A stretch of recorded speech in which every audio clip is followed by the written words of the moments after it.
Bismillahirrahmanirrahim. Dr. Altaf Khan here.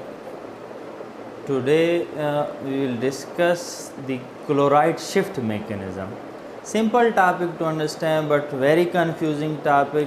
This is very important topic for the not even the student of first year and second year MBBS or other students of medical sciences, especially the student which appear in the FCPS part 1 exam, in the MD part 1 exam, play band, USMLE exam. This concept is important to understand. Clear? Now what is chloride shift mechanism? Simply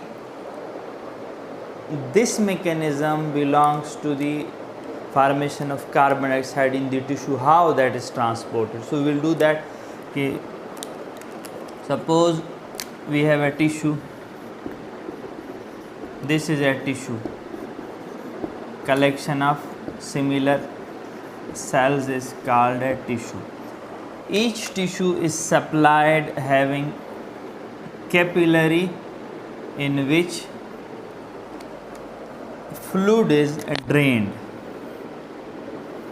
So everything which will come into the tissue and will drain in, from the tissue, that will come into the vessels. This vessels is capillary.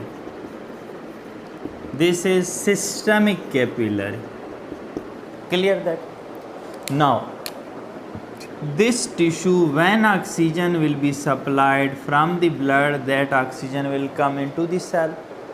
Then cell, when used oxygen, what it will produce? Simply this will produce carbon dioxide. That carbon dioxide will drain and come into that capillary. When carbon dioxide come into the capillary, this is systemic capillary. Now this blood have to go into venous side, because blood comes in the systemic capillary from arterial side towards venous side. So we will make that larger so that you easily understand. Now suppose this is that systemic vein. Clear?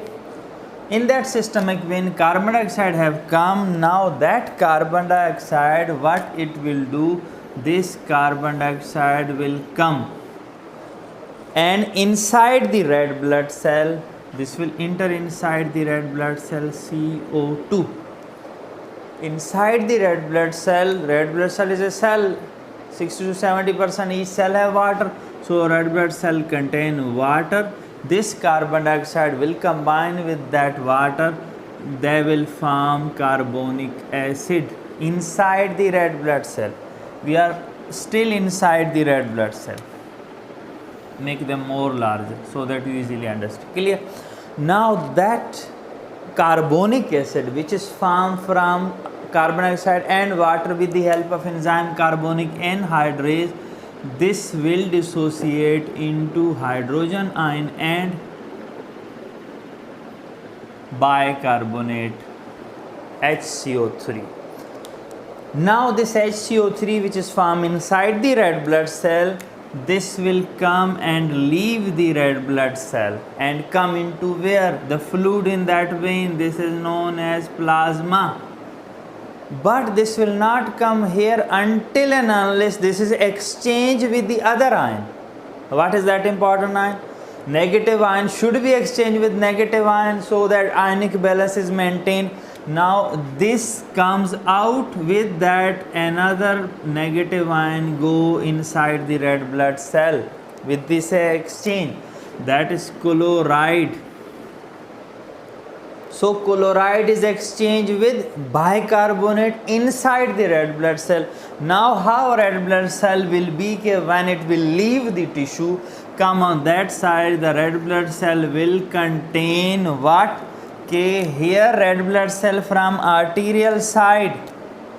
This is the arterial side red blood cell. This is having no bicarbonate because bicarbonate comes from the tissue.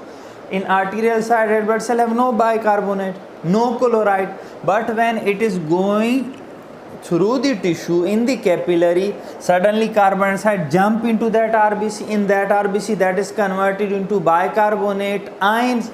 That bicarbonate ion shifted with the chloride ion then chlorine come inside the RBC, so there is extra chlorine in that venous side red blood cells. Remember, so that this will having chloride ion extra.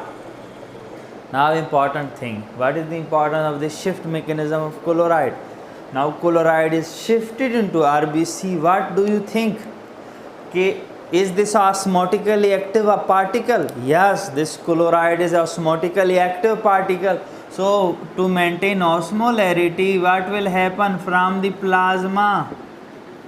There be transient entry of water into that RBC. So what do you think, what should be the size of RBC in that venous blood? That increases. Remember, red blood cell on the venous side size increases due to shift of chloride in the RBC. So we can say venous RBC are different from arterial RBC. Venous red blood cell are larger, having more hematocrit as compared to arterial, because venous have chloride, arterial haven't any chloride. Another important thing, venous red blood cell will be larger in size, more hematocrit.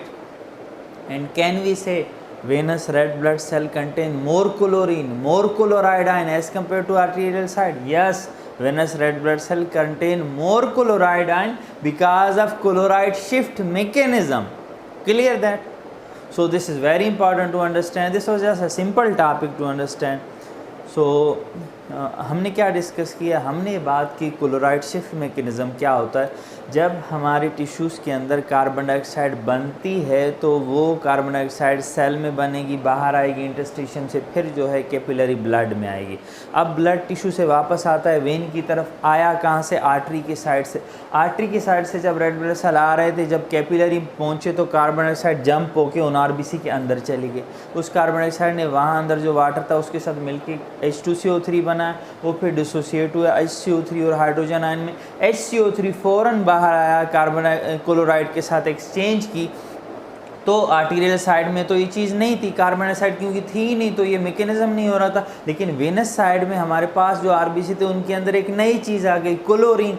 तो हम कहेंगे जो veins के अंदर RBC है उनके अंदर chlorine ज़्यादा होता है जो आर्टरी में थे उनसे। दूसरा हम कहेंगे कि क्लोरीन क्योंकि ऑस्मोटिकली एक्टिव पार्टिकल है तो उन आरबीसी का थोड़ा सा आर्टीरियल के निस्बत उनका साइज़ भी बड़ा होगा, क्योंकि क्लोरीन ऑस्मोटिकली एक्टिव पार्टिकल है, वो खींचेगा अपने साथ किसको? वाटर को। तो उनका साइज़ भी बड़ा होता है, हेमेटोक्रिट भी बड़ा होता है, थोड़ा सा 1 to 2%, लेकिन there is a difference. Clear? So that was our simple topic to understand. So clear your this concept. This is very important. When you are appear in your exam, there is best choice question. So you should handle that properly. Thank you so much.